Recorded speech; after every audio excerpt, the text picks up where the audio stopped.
Le vrai faux de l'info, c'est tout de suite avec Laurent Guimier. Bonjour Laurent. Bonjour Thomas. Vous avez enquêté ce matin sur l'époque où Bachar el-Assad était l'ami de la France. Oui, juillet 2008, le président syrien invité de Nicolas Sarkozy à Paris.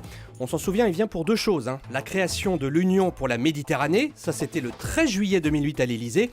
Et puis le lendemain pour le défilé du 14 juillet à la Tribune.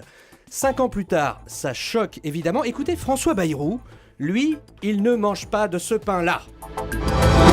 Je dois vous rappeler que j'étais le seul homme politique français à m'être opposé avec force à la venue de Bachar el-Assad lorsque Nicolas Sarkozy l'a invité à présider à côté de lui le défilé du 14 juillet, fête nationale française.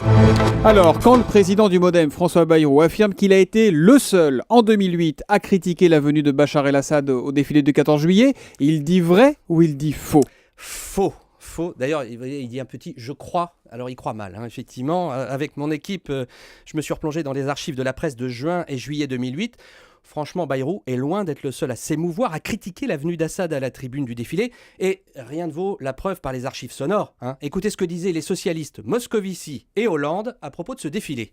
Il ne fallait pas et il ne faut pas que Bachar el-Assad soit sur le 14 juillet à la tribune officielle parce que ce n'est pas sa place. Nous comprenons la présence de Bachar el-Assad le 13 juillet, mais nous ne pourrions pas comprendre que la France envoie le pire des symboles avec la présence de Bachar el-Assad, donc le 14 juillet. Bachar el-Assad, on est bien d'accord. C'est l'opposition qui s'exprimait.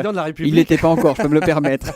C'est donc l'opposition qui s'exprime à l'époque. Elle critique, elle est dans son rôle, c'est normal. Oui, mais il y a la majorité aussi de l'époque. L'UMP Hervé Mariton parle d'une visite inappropriée. Nicolas Dupont-Aignan critique le cynisme de la France. Et beaucoup d'autres élus UMP font la tête. Bruno Le Maire, par exemple, 3 jours avant le défilé, refuse qu'on donne un quitus à Bachar el-Assad. Reste que le président syrien a bien présidé ce défilé à l'époque. Même pas. L'invité d'honneur, c'était le secrétaire général de l'ONU, Ban Ki-moon. Assad était bien à la tribune, mais au milieu de 40 autres chefs d'État et de gouvernement de l'Union pour la Méditerranée.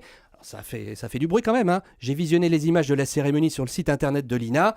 Je vais les envoyer à M. Bayrou, c'est peut-être le plus. Ce que vous êtes serviable, Laurent Guimier, tous les matins à 8h30. Le vrai faux de l'info sur Europe 1.